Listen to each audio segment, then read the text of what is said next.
Herbitsies, and welcome back to another episode of Gollum. Reads. Today, Gollum is continuing the Hobbit, Chapter 4, Over Hill and Under Hill. There were many paths that led up into those mountains and many passes over them, but most of the paths were cheats and deceptions, and led nowhere or to bad ends, and most of the passes were infested by evil things and dreadful dangers. The dwarves and the Hobbit, helped by the wise advice of Elrond and the knowledge and memory of Gandalf, took the right road to the right pass. Long days after they had climbed out of the valley and left the last homely house miles behind, they were still going up and up and up. It was a hard path and a dangerous path, a crooked way and a lonely and long.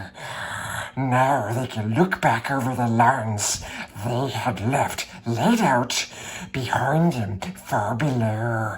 Far, far away in the west, where things were blue and faint, Bilbo knew there lay his own country of safe and comfortable things, and his little hobbit hole.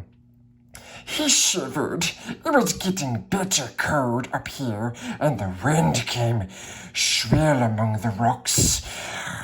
Boulders, too, at times came galloping down the mountainside, let loose by midday sun upon the snow, and passed among them, which was lucky, yes it was, or over their heads, which was alarming, yes precious. The nights were comfortless, and the chill. They did not dare to sing or talk too loud, for the echoes were uncanny, and the silence seemed to dislike being broken except by the noise of water, and the wail of wind, and the crack of stone. The summer is getting on down below, thought Bilbo, and haymaking is going on and picnics. There will be harvesting and blackberrying before we even begin to go down the other side at this rate. And the others were thinking equally gloomy thoughts, although when they had said goodbye to Elrond in the high hope of a midsummer morning, they had spoken gaily of the passage of the mountains and of riding swift across the lands beyond. They had thought of coming to the secret door in the lonely mountain, perhaps that very next last moon of autumn, and perhaps it will be Durin's Day, they had said. Only Gandalf had shaken his head and said nothing. Dwarves had not passed that way for many years, but Gandalf had, and he knew how evil and danger had grown and thriven in the wild since the dragons had driven men from the lands and the goblins had spread in secret after the Battle of the Mines of Moria. Even the good plans of the wise wizards like Gandalf and of good friends like Elrond go astray sometimes when you are off on dangerous adventures over the edge of the wild. And Gandalf was as wise enough wizard to know it. He knew that something unexpected might happen, and he hardly dared to hope that they would pass without fearful adventure over those great tall mountains with lonely peaks and valleys where no king ruled. They did not. All was well until one day they met a thunderstorm, more than a thunderstorm, a thunder battle. You know how terrific a really big thunderstorm can be down in the land and in a river valley, especially at times when two great thunderstorms meet and clash. More terrible still are thunder and lightning in the mountains at night when storms come up from the east and west and make roar. The lightning splinters on the peaks, and rocks shiver in great crashes, split the air, and go rolling and tumbling into every cave and hollow. Yes, and the darkness is filled with overwhelming noise and sudden light. Bilbo had never seen or imagined anything of the kind. They were high up in a narrow place with a dreadful fall into a dim valley at one side of them. There they were sheltering under a hanging rock for the night, and he lay beneath a blanket and shook from head to toe. When he peeped out in the lightning flashes, he saw that across the valley the stone giants were out and were hurling rocks at them, at one another for a game, and catching them and tossing them down into the darkness where they smashed among the trees far below or splintered into little bits with a bang. Then came a wind and a rain, and the wind whipped the rain and the hail about them in every direction, so that an overhanging rock was no protection at all. So they were getting drenched, and their ponies were standing with their heads down and their tails between their legs, and some of them were whining with fright. They could not hear the giants guffawing and shouting all over the mountainsides. "This won't do at all," said Thorin. "If we don't get blown off or drowned or struck by lightning, we shall be picked up by some giant and kicked sky high for a football. Well, if you know of anywhere better, take us there," said Gandalf, who was feeling grumpy and was far from happy about the giants himself. Yes, the end of their argument was that they sent Fili and Kili to look for a better shelter. They had very sharp eyes, Precious, and being the youngest of the dwarves by some 50 years, they usually got these sorts of jobs when everybody could see that it was absolutely no use sending Bilbo. There is nothing like looking if you want to find something, or so Thorin said to the young dwarves. You certainly usually find something if you look, but it is not always quite the something you were after. So it proved on this occasion. Soon Fili and Kili were crawling back, holding on to the rocks in the wind. "We have found a dry cave," they said, "not far around the next corner, and the ponies and all could get inside." "Have you thoroughly explored it?" said the wizard, who knew that the caves up in the mountains were seldom unoccupied. Yes, they said, though everybody knew they could not have been long about it. They had come back too quick. "It isn't all that big, and it does not go far back. That, of course, is the dangerous part about caves. You don't know how far they go back sometimes, or where a passage behind may lead to, or what it is waiting for you inside." But now Kili and Fili's news seemed good enough. So they all got up and prepared to move. The wind was howling and the thunder still growling, and they had a business getting themselves and their ponies along. Still, it was not very far to go, and before long they came to a big rock standing out into the path. if you stepped behind, you found a low arch in the side of the mountain. There was just room to get the ponies through with a squeeze. When they had unpacked and unsaddled, as they passed under the arch, it was good to hear the wind and the rain outside instead of all about them, to feel quite safe from the giants and their rocks. But the wizard was taking no risks. He lit up his wand as he did the day in Bilbo's dining room. And that seems so long ago, if you remember, and by its light they explored the cave from end to end. It seemed quite far. It seemed quite a fair size, but not too large and mysterious. It had a dry floor, some comfortable nooks, and at one end there was room for the ponies. There they stood, mighty glad of the change, streaming and chomping in their nosebags.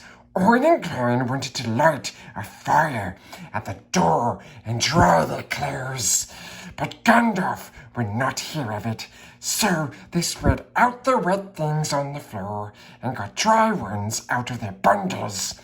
Then they made their blankets comfortable got out of their pipes and blew smoke rings when Gandalf turned into different colors and set dancing up by the roof to amuse them. They talked and forgot about the storm and discussed what each would do with his share of the treasure when they got it, which at that moment did not seem so impossible. So they dropped off to sleep one by one, and that was the last time that they used the ponies, packages, baggages, tools, and paraphernalia that they had brought with them. It turned out a good thing that night that they had brought little Bilbo with them after all, for somehow he could not go to sleep for a long while, and when he did sleep, he had very nasty dreams. He dreamed that a crack in the wall at the back of the cave got bigger and bigger and opened wider and wider, and he was very afraid, but could not call out or do anything but lie and look. Then he dreamed that the floor of the cave was giving way, and he was slipping, beginning to fall down, goodness knows where to. At that point, he woke up with a horrible start and found that part of his dream was true. A crack had opened up at the back of the cave and was already a wide passage. He was just in time to see the last of the ponies' tails disappearing into it. Of course, he gave a very loud as a yell as a hobbit can give, which is surprising for their size. Out jumped the goblins, big goblins, great ugly-looking goblins, lots of goblins before you could see rocks and blocks. There were 6 to each dwarf, at least, and 2 even for Bilbo. And they were all grabbed and carried through the crack before you could say Tinder and Flint, but not Gandalf. Bilbo's yell had done that much good. It had wakened him wide in a splintered second. And when the goblins came to grab him, there was a terrific flash, like the lightning in the cave. A smell like gunpowder, and several of them fell dead. The crack was closed with a snap, and Bilbo and the dwarves were on the wrong side of it.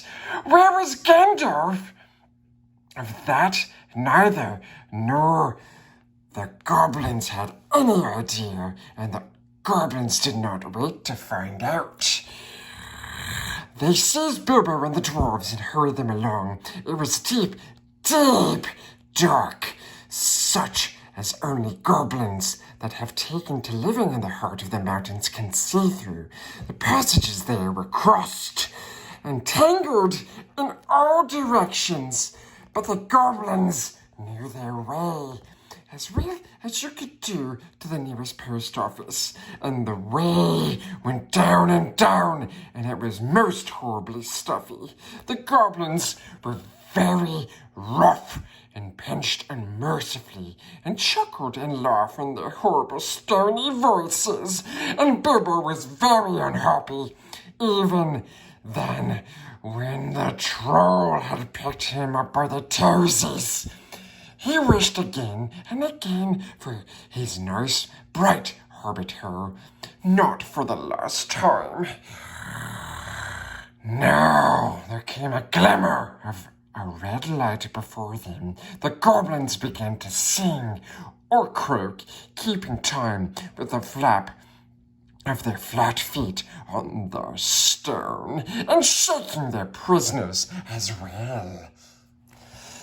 Clap, snap, the black crack. Grip, grab, pinch, nab. And down, down to Goblin Town you go, my lad. Clash, clash, crush, smash, hammer and tongs, knocker and gongs. Pound, pound, far underground. Ho, ho, my lad.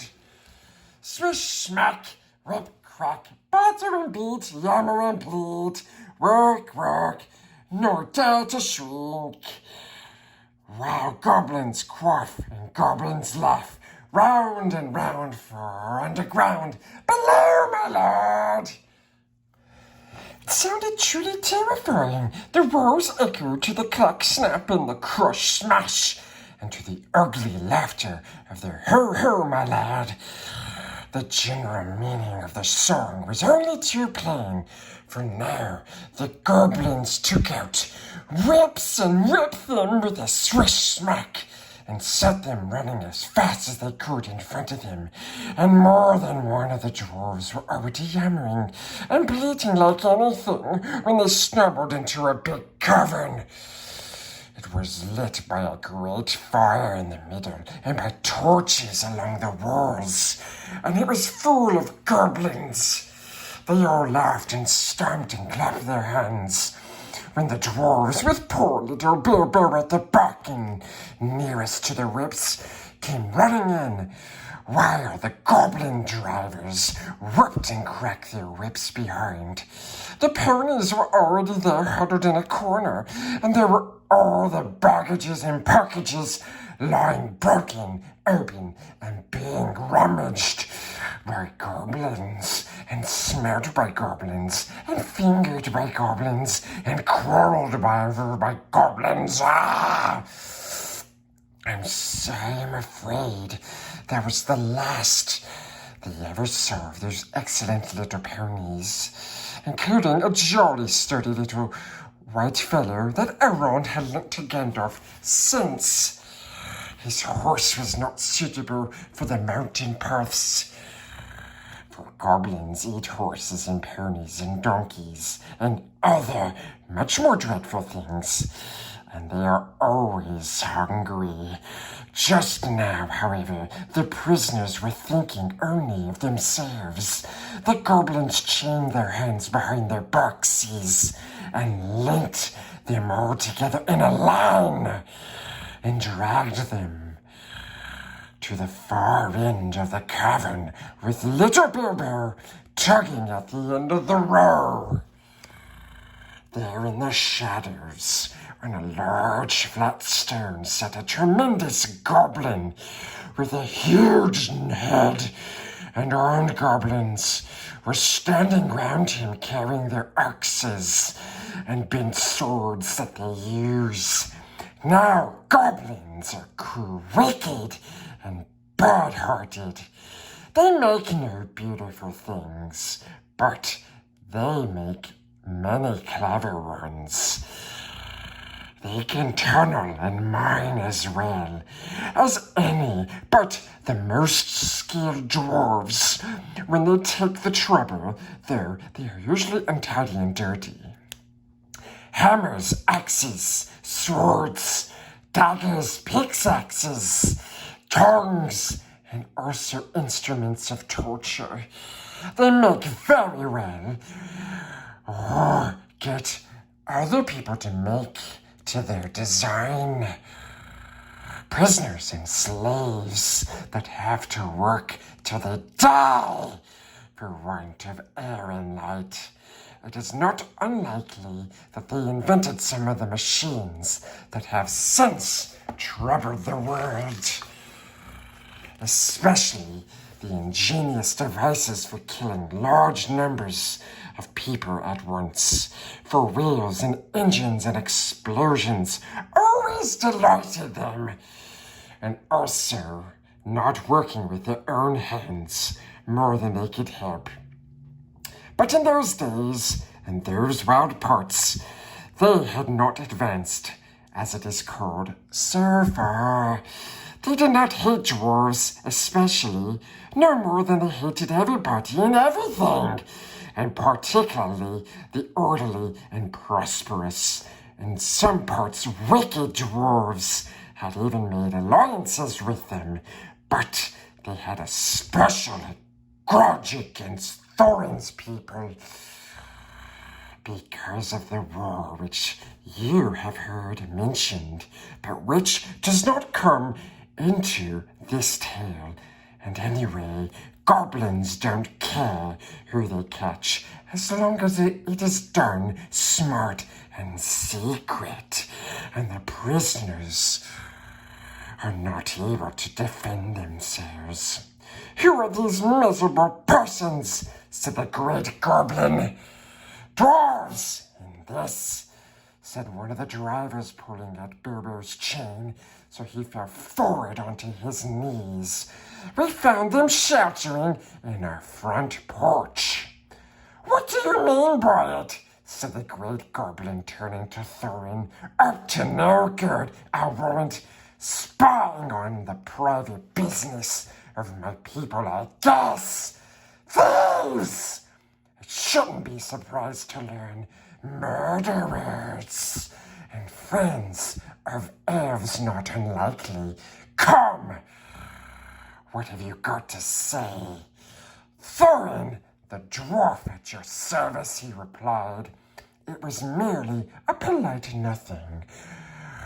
Of the things which you suspect and imagine, we have no idea at all. We sheltered from a storm in what seemed a convenient cave and unused. Nothing was further from our thoughts than inconveniencing goblins in any other way whatever. That was true enough. Said the great goblin, so you may. Might I ask what you were doing up in the mountains at all, and where you coming from, and where are you going to? In fact, I should like to know all about you. Not that it will do much good, Thorin Oakenshield. I know too much about your folk already, but let's have the truth, or I will prepare something particularly uncomfortable for you. We were on a journey to visit our relatives, our nephews and nieces and first and second and third cousins, and other descendants of our grandfathers who live on the east side of these truly hospitable mountains, said Thorin, not quite knowing what to say all at once in a moment, when obviously the exact truth will not do at all. He is a liar, a truly tremendous one, and, said one of the drivers, several of our people were struck by lightning in the cave when we invited these creatures to come below, and they are as dead as stones. Also, he has not explained this. He held out The sword which Thorin had worn, the sword which came from the troll's lair. The great goblin gave a truly awful howl of rage when he looked at it, and all his soldiers gnashed their teeth, clashed their shields, and stomped. They knew the sword at once. It had killed hundreds of goblins in this time when the fair elves of Gondolin hunted them in the hills or did battle before their walls. They called it Orc Christ, Goblin Cleaver, but the goblins called it simply Biter. They hated it, and hated it worse. Anyone that carried it. Murderers and elf-friends, the great goblin shouted. Slash them, beat them, bite them, gnash them, take them away to dark holes full of snake seas, and never let them see the light again. He was in such a rage that he jumped off his seat and himself rushed at Thorin with his mouth open. Just at that moment, all the lights in the cavern went out, and the great fire went off, poof, into a tower of blue, glowing smoke right up to the cave that scattered piercing white sparks along the goblins. The yells and yammering, croaking, gibbering, and jabbering howls, growls and curses, shrieking and shrieking that followed were beyond description. Several hundred wildcats and wolves being roasted slowly alive together would not have compared with it. The sparks were burning holes in the goblins, and the smoke that now fell from the roof made the air too thick for even their eyes to see through. Soon they were falling over one another and rolling it in heaps on the floor, biting and kicking and fighting as if they had all gone mad. Suddenly, a sword flashed in its own light. Bilbo saw it go right through the great goblin as he stood dumbfounded in the middle of his rage. He fell dead, and the goblin soldiers fled before the sword, shrieking into the darkness. The sword went back into its sheath. "Follow me, quick!" said a voice, fierce and quiet, and before Bilbo understood what had happened, he was trotting along again, as fast as he could trot, at the end of the line. Down more dark passages, with yells of the goblin hog growing fainter behind him, and pale light was leading them on. "Quicker! Quicker!" said the voice. "The torches will soon be lit." "Half a minute," said Dory, who was at the back next to Bilbo, and a decent fellow. He made the Hobbit scramble on his shoulders as best he could with his tied hands, and then off they all went on a run. With the clink of chains and many a stumble, since they had no hands to steady themselves. Not for a long while did they stop, and by that time they must have been right down in the very heart of the mountain's heart. Yes. Then Gandalf lit up his wand. Of course it was a Gandalf, but just then they were too busy to ask how he got there. He took out his sword again, and again it flashed in the dark by itself. It burned with a rage that made it gleam if goblins were about. Now it was bright as a blue flame for the delight in the killing of the great lord of the cave. It made no trouble whatever of cutting through the goblins' chains and setting all the prisoners free as quickly as possible. These swords' name was Glamdring the Fairhammer, if you remember. The goblins just called it Beta and hated it worse than Bita if possible. Or Chris, too, had been saved, for Gandalf had brought it along as well, snatching it from one of the terrified guards. Gandalf thought of most things, and though he could not do everything, Precious, he could do a great deal for friends in a tight corner. "Are we all here?" said he, handing his sword back to Thorin with a bow. "Let me see. 1, that's Thorin. Yes. 2, 3, 4, 5, 6, 7, 8, 9, 10, 11. Where are Feely and Keely?